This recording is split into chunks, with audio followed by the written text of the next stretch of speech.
안녕하십니까. 김영식 목사입니다.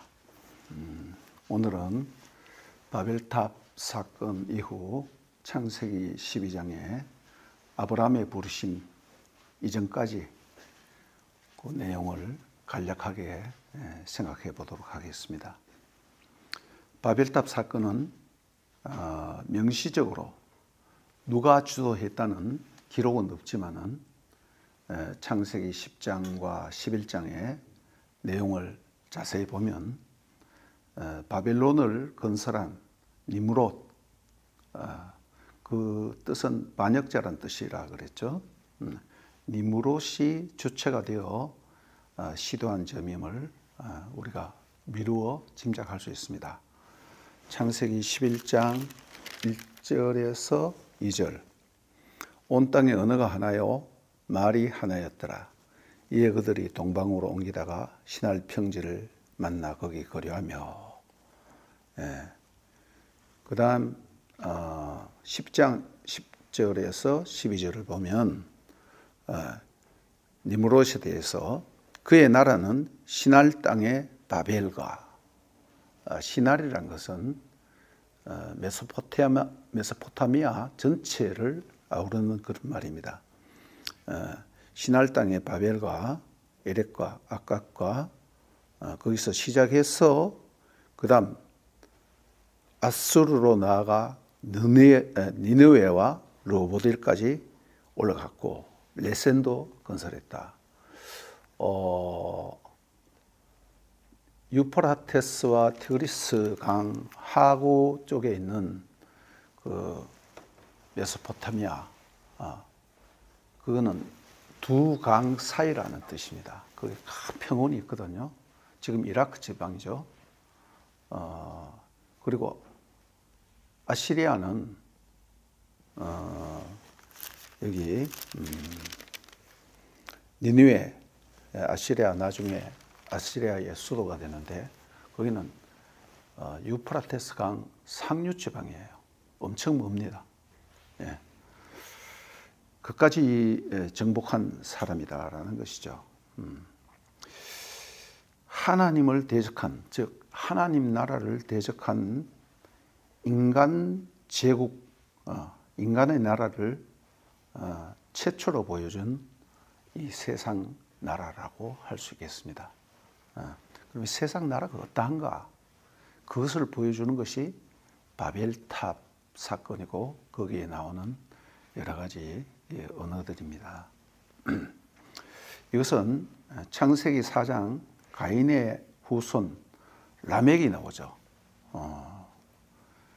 4장 19절 또 23절에서 24절. 이 보면 이 사람은 벌써 그 아내를 둘을 뒀다 그랬어요. 폴리가미죠. 그 다음 살인 금가를 불렀습니다. 그런 사람이고 창세기 6장에 보면 네피림이 나왔죠.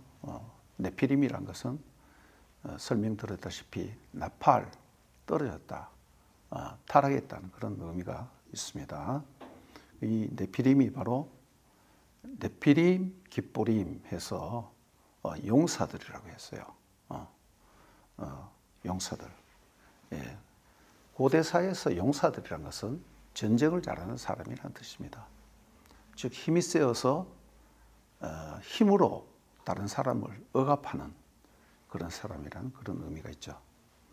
10장에 보면 또 이 니므롯, 하나님을 대적하는 대적자, 이 사람도 용사, 또 용감한 사냥꾼. 이 사냥꾼이라 해서 그냥 사냥하는 것이 아니라 전쟁을 얘기한다 그랬죠. 예. 그 인간 사냥을 하고 최초의 제국을 설립한 사람입니다. 이것이 바로 구바벨론이죠. 그러니까 라멕이나 네피림이나 니므롯이나 이 모든 것이 똑같은 어떤 그 괴를 같이 하는 그런 종류의 인간입니다. 다들 여기 보면 바벨탑에서 보면 돌은 자연석이에요. 돌 대신 벽돌을 만들고, 벽돌은 뭡니까? 인공이죠, 인공. 진흙을 대신해서 역청을, 아마 콜타르도 그 지방에서 이제 석유가 많이 나니까 있던 것이겠지만은 그것을 이렇게 끓여서 그렇게 아마 그렇게 했을 거예요. 그래서 견고하게 하자. 그리고 성과 탑을 건설했다 그랬습니다. 성이란 것은 방어용이에요. 그러니까 그들에게는 뭔가 두려움이 있었다는 거죠. 외적이 쳐들어올까 봐. 그리고 또 성 안에 옹기종기 모여서 살았어요. 인간들이 자신들의 힘을 합하여서 연합하는 것을 말합니다. 그리고 탑을 쌓아서 높이 올리면서 하나님 같이 되겠다. 인간의 힘과 노력으로 신과 같이 되려는 어떤 그런 시도가 있는 것입니다. 이것은 쉽게 말해서 바로 우상과 반역이라고 할 수 있습니다. 그 꼭대기를 하늘에 닿게 하여, 무시무시한 얘기죠. 예. 얼마나 높았는지 모르겠지만, 요새 뭐 현대에 맞췄느냐 이 정도는 안 되겠지만은 적어도 그 본질은 똑같은 것입니다. 그리고 우리 이름을 내고, 인간의 이름을 내는 것입니다. 이게 명성, 이름이란 것은 명성이나 유명세를 얘기하는 거죠. 인간은 죄인입니다. 그런데 그 죄인인 인간의 원초적인 욕망이 자기 이름을 드러내는 것이에요. 유명해지는 것이에요. 쉽게 말해서 뭐 성공하는 거죠. 유명세를 타서 하나님을 거역하고 신성 모독을 하는 것입니다. 그 다음은 흩어짐을 면하자. 그죠? 우리끼리 모여서 잘 살자는 것입니다. 인간들이 모여서 똘똘 뭉쳐서 잘 사는 것. 인간의 연합이죠. 하나님이 이루시는 연합 이외에 인간이 연합하는 데에는 언제나 문제가 있습니다. 여러분 한번 자세히 보세요. 소위 말하는 무슨 공동체 얘기하지만은 그 전부 다 문제가 있습니다. 하나님의 명령과 하나님의 본질과 상치되는 것이에요. 하나님은 땅에 충만하라 그랬어요. 흩어져서 충만하라 그랬는데 흩어지기 싫어하고 모여서 뭘 하려고 한단 말이에요. 그래서 서로의 어떤 끈을 묶어서 형성하게끔 하는 것입니다. 그래서 하나님이 그것을 흩으셨죠. 언어를 혼잡하게 하셔서 11장 1절의 반대입니다. 즉 하나님이 없는 연합과 하나됨은 언제나 혼잡하고 하나님을 대적하게 돼 있고 결국은 흩어지게 돼 있고 파상과 파멸이 예고되어 있는 것입니다. 간단하게 요약하고 복습을 했습니다. 심지어 이제 교회도 저는 그렇습니다. 교단 혹은 교회 어디에 소속됐다. 그건 뭐 필요한 것이죠. 그렇지만은 거기에 하나님의 뜻이 아닌 어떤 인간의 생각이나 인간이 무엇을 주도하려고 할 때에는 항상 문제가 되는 것입니다. 그와 반대로 예를 들면 사도행전 15장에 보면 최초의 공회가 열리죠. 모임이 있습니다.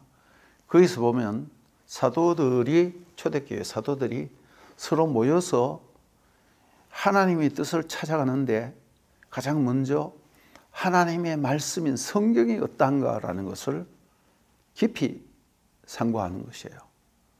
그러다가 어떤 결론을 내리는데 거기 편지를 쓰는 거 보면 이렇게 말하고 있습니다. 성령과 우리는, 이 표현이 굉장히 중요해요. 성령과 우리는. 그러나 심지어 교회의 모임마저도 성령과 우리는 이렇게 말할 수 없어요. 다수결. 교회가 마치 민주주의인 것처럼. 예를 들면 당회를 하거나 또 재직회 이런 거 할 때 보면 사람들이 그 하나님 나라의 원리와 법칙의 기본을 모르는 것 같아요. 예. 그래서 세상의 어떤 것에 물이 들어서 어떤 다수결 내지는 또 세력 있는 어떤 집단에 의해서 그것이 좌우되는 것입니다. 이거는 작은 교회의 모임에도 그렇고 심지어 노회나 또 총회도 그렇습니다. 그건 왜 그러냐면 성령과 우리는, 즉 하나님과 함께하지 않는다는 얘기죠. 그런 일이 비일비재하기 때문에 그런 것들이 확산되어서 국회로 가면 국회요, 예수 믿는 사람 많습니다. 근데 왜 그렇습니까?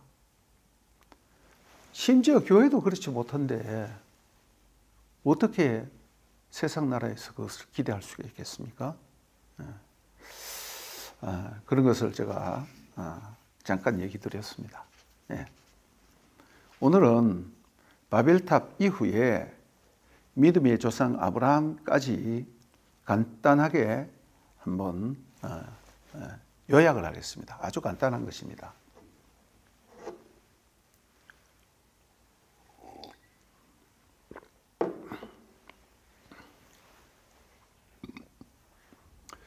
왜 그런가? 바벨탑 사건 이후 짧은 기록 가운데 창세기의 주제가 되는 구절이 두 군데나 나옵니다. 아주 짧은 지면을 차지하고 있어요. 그렇지만은 최대한 요약을 해서 정리한 부분인데 중요합니다. 창세기 11장 10절에 보면 이런 말씀이 있습니다. 셈의 족보는 이러하니라. 이런 말이 나오고 11장 26절 데라는 70세에 아브라함과 나홀과 하란을 낳았더라. 27절에 데라의 족보는 이러하니라. 이거 많이 들어봤죠? 엘레 톨도트 셈 혹은 웨엘레 톨도트 데라 이렇게 나오는 거예요.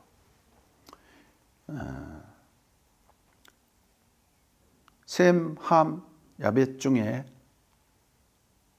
이제 함과 야벳은 간단하게 처리하고 넘어가고 셈을 중심으로 해서 얘기하는 것입니다. 왜 그러냐면 하나님이 셈의 장막에 거하시고 거할 것이라고 말씀했죠. 창세기 9장 27절을 제가 그렇게 해석했습니다. 그 셈의 후손이 누가 나옵니까? 아브라함이 나오죠. 예. 아담, 셋, 노아, 셈, 아브라함 이렇게 나오는 거예요. 창세기 11장 26절에서 27절 데라는 70세에 아브라함과 나홀과 하란을 낳았더라. 데라의 족보는 이러하니라 라는 그런 것이에요.